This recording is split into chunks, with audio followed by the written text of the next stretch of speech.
This'll do us. Jesus. Careful, lads. You'll have someone's eye with that thing, you're not careful. Listen here, man.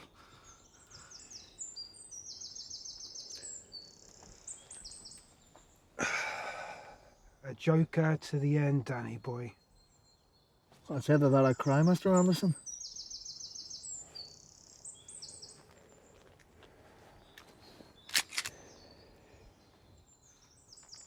Johnny here's going to cut the ropes.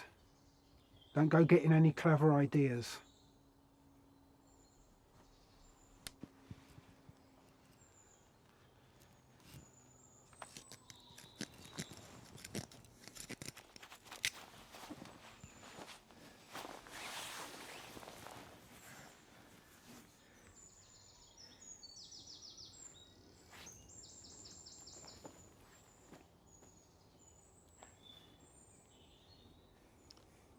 Pick up the spade and start digging.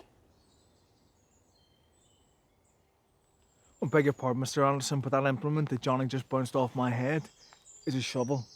It's not a spade. And what's the difference?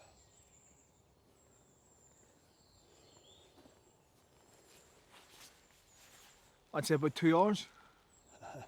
Now, if this was a trenching spade or even the good old Lurgan spade, you know, I could have this whole dug before your bedtimes.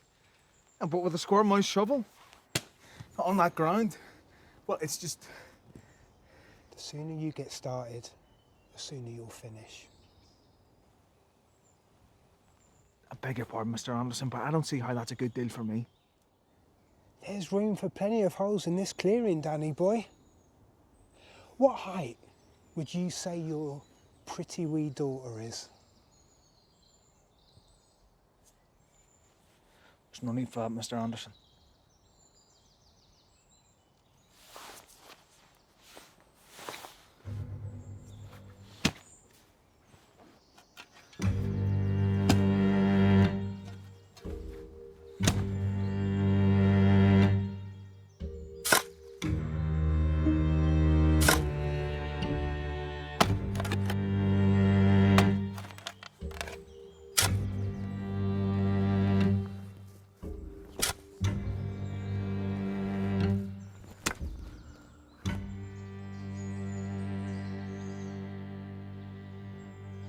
Did you ever read that poem about digging by your man Heaney? I can't say I have. I was never a fan of poetry at school, but I like that one.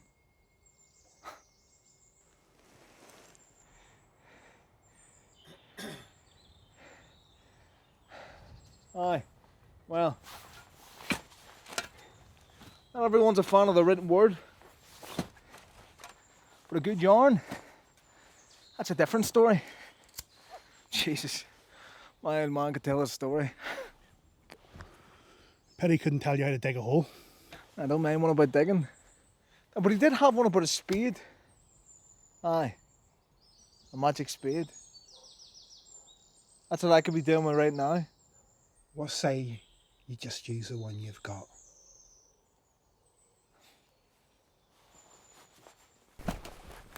See, the way he told it, there was this boyo by the name of Tommy Taggart.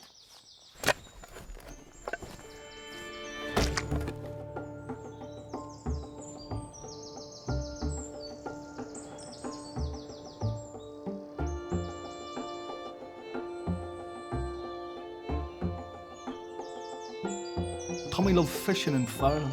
He never tired of heading out at first light to bag a fat trout or a plump partridge for the pot.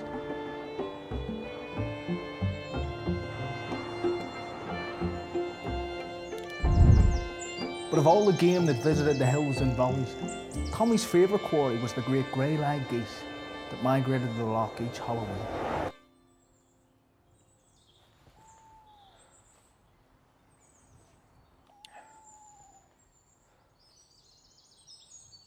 All the way from Iceland they'd come, 1,000 miles over land and sea. Each bird flying in tight formation with his neighbour. Each beat of their wings creating uplift for the ones behind. Put your hands back on the spade. It's a shovel, remember? Shut up. I'm just saying.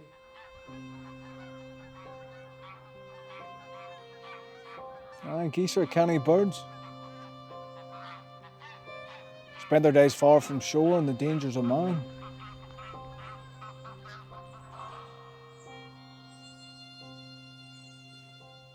Smart birds, the greylag. What geese got to do with a spade? The magic spade. Whatever. Don't you fret yourself, Johnny boy. This story is no wild goose chase. Nah, it's about chasing wild geese. Back to work.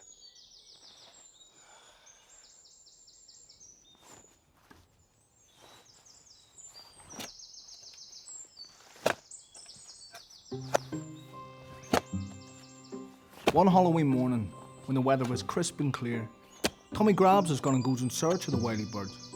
He heads away to the lonely mountain loch, where he'd made a goose hole during the dry days of summer. A goose hole.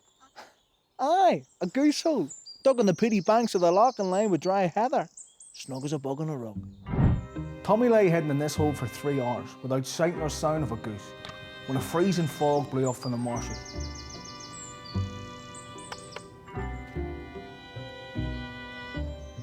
Cursing his luck, he climbs out of the hole and heads home, with not so much as a feather to show for his trouble. No, he hadn't gone far, but what does he hear? The distant honking of grey-lag geese.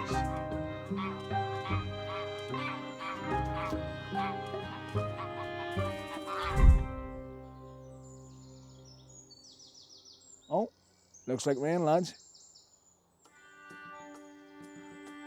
Anyway.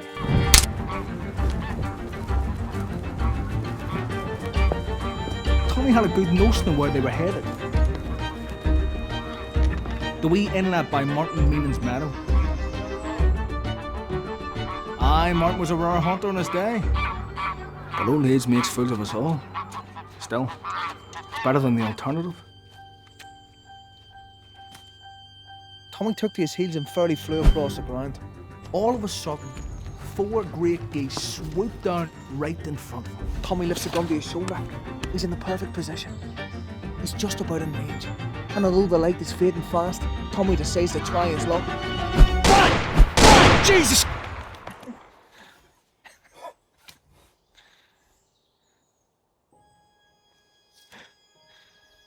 But no sooner had the shots left the barrels,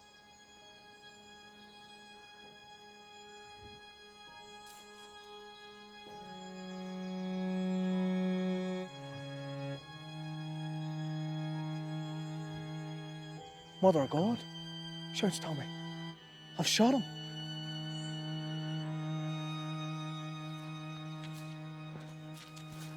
Tommy ran until his lungs were fit to burst. Heedless of the tearing thorns and tangled branches, he tore through the woods and right into an honest-to-God poaching camp. You need warmed up, son. Oh, it's cold. Good. Hit the spot. That'll keep you going. Do it in the day like this. Oh, need it, boys. Need it. That's cold. That's tar weather. Did you catch anything today, lads? Just the cold. Just the cold, sir. It's early. Okay. I was picking up. Now he'd barely taken his seat when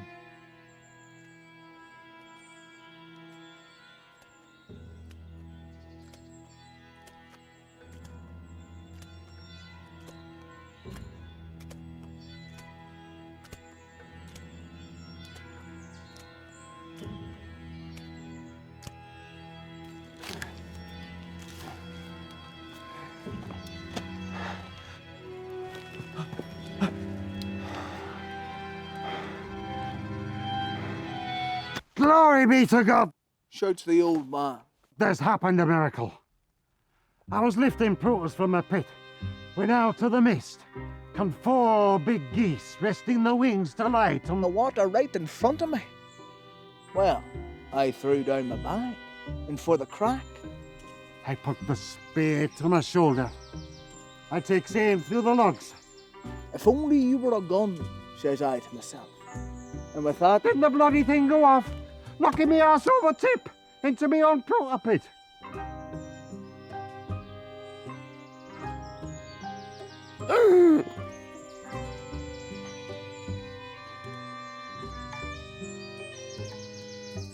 but them's no the clincher, says Martin.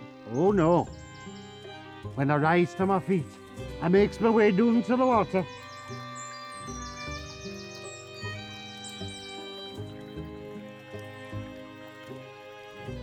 And what's lying there? But two grey like geese. Dead as a doornail.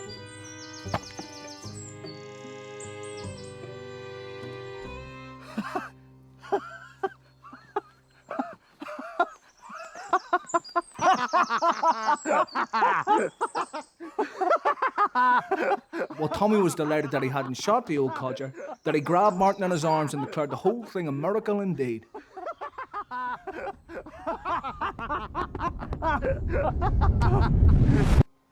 Aye, you say Tommy kept that secret until his dying day.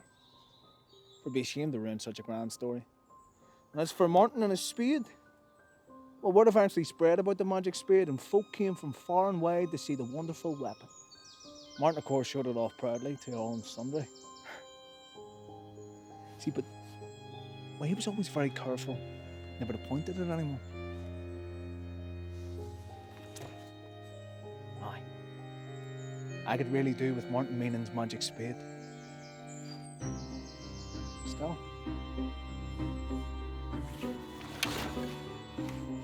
Suppose you never know until you try. Jesus, Danny, what are you playing at? The spade down, Danny. Story time's over.